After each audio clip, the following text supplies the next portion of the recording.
आज Doubtnut app download करें। Doubtnut पर अपने सभी गणित, रसायन विज्ञान, भौतिक विज्ञान और जीव विज्ञान के डाउट्स का करो सफाया। बस प्रश्न की फोटो खींचो, एक ही प्रश्न को क्रॉप करो और तुरंत वीडियो सोल्यूशन पाओ। अभी डाउनलोड करें। नमस्कार दोस्तों, स्वागत करता हूं आप सभी का। आपका प्रश्न है, अभिक्रिया की कोटि को निर्धारित करने की समाकलित वेग विधि की व्याख्या कीजिए। ठीक है, तो आइए हम अपने प्रश्न के उत्तर को समझते हैं। अर्थात अभिक्रिया के कोटि निर्धारण की जो है वह समाकलित विधि को जो है समझते हैं। ठीक है, अभिक्रिया की कोटि निर्धारण की कोटि निर्धारण की ठीक है ना, कोटि निर्धारण की समाकलन विधि, ठीक है, या हम कहें समाकलित वेग विधि।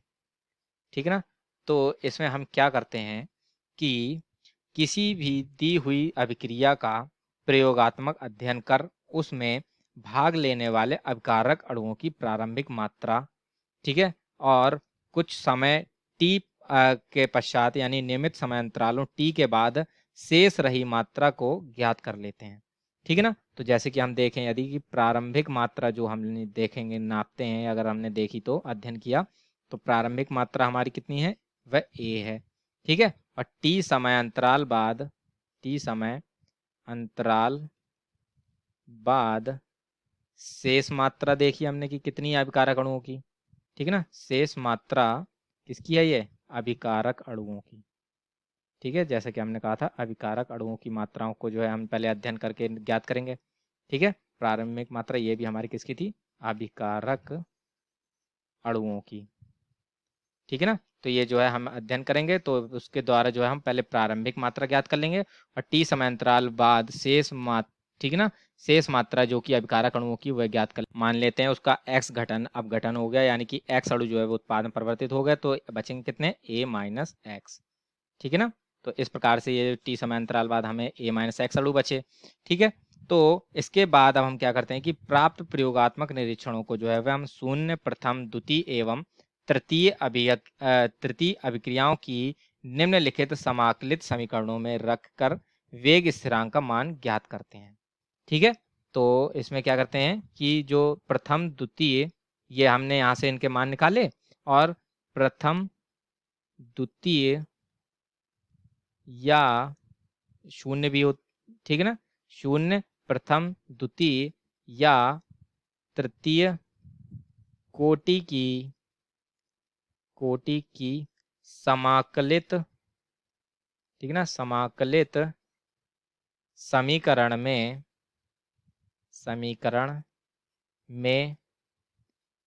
इनके मान रखकर, ठीक है ना, इनके मान रखकर अभिक्रिया के वेग स्थिरांक का मान ज्ञात करते हैं। ठीक है, अभिक्रिया के वेग स्थिरांक, ठीक है, अर्थात के का मान ज्ञात करते हैं, के का मान ज्ञात करते हैं। ठीक है, और जिस समीकरण के लिए जो है हमारे के का मान जो है वह लगभग स्थिर रहता है, ठीक है, वह हाँ, उसी कोटि की जो है वह हमारी अभिक्रिया हो जाती है। ठीक है, तो जो शून्य कोटि की जो हमारी समाकलित समीकरण होती है वह हमारी होती है के बराबर एक्स बटे टी। ठीक है, यह हमारे किसके लिए, शून्य कोटि के लिए है। ठीक है, तथा दूसरी जो है हमारी प्रथम कोटि के लिए, तो प्रथम कोटि के लिए क्या होती है, के बराबर 2.303 बटे टी और लॉग ए बटे ए माइनस एक्स। ठीक है, तो इसमें जो है हम मान रखेंगे, तो ये ठीक है, ये हमारी किसकी है, प्रथम कोटि की अभिक्रिया के लिए जो है समाकलित समीकरण है।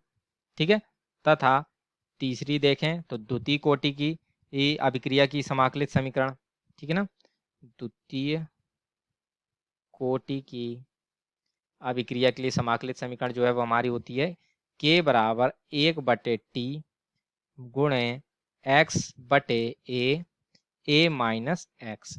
ठीक है, तो ये जो है हमारी ये अभिक्रिया के कोटि की जो है वह समाकलित समीकरण है। ठीक है, भिन्न भिन्न, ये हमारी प्रथम कोटि की है और ये हमारी द्वितीय कोटि की अभिक्रिया के लिए जो है समाकलित समीकरण है। ठीक है ना, तो अब इसमें जो है हम मान रखते हैं इनके एक्स के और टी के और ए के। ठीक है ना, जहाँ पर एक्स जो है वह हमारे विघटन हुआ है, ठीक है, और टी जो है वह समय अंतराल था। ठीक है, तो जिस समीकरण के लिए जो है हमारे k का मान स्थिर हो जाएगा, वह जो समीकरण है, ठीक है ना, वह अभिक्रिया जो है वह उसी कोटि की होगी। ठीक है, तो इसको लिख लेते हैं कि जिस समीकरण के लिए, ठीक है ना, समीकरण के लिए k का मान स्थिर हो जाता है, ठीक है ना, k का मान स्थिर आता है, ठीक है, अभिक्रिया उसी कोटि की होती है, अभिक्रिया उसी कोटि की होती है। ठीक है ना, तो इस प्रकार से जो है हम अभी के समाकलन विधि द्वारा जो है, अर्थात समाकलित वेग समीकरणों के द्वारा जो है, ठीक है ना, अपने अभिक्रिया के कोटि का जो है वह निर्धारण करते हैं। ठीक है, तो इस प्रकार से जो है ये हमारे प्रश्न का उत्तर पूर्ण होता है। आशा करता हूँ आप सभी को उत्तर समझ में आया होगा। धन्यवाद। कक्षा 6 से 12वीं से लेकर नीट, IIT, JEE वो एडवांस के लेवल तक 1 करोड़ से ज्यादा छात्रों का भरोसा। आज ही डाउनलोड करें डाउटनेट ऐप या व्हाट्सएप करें अपने सारे डाउट्स 8400 400 400 पर।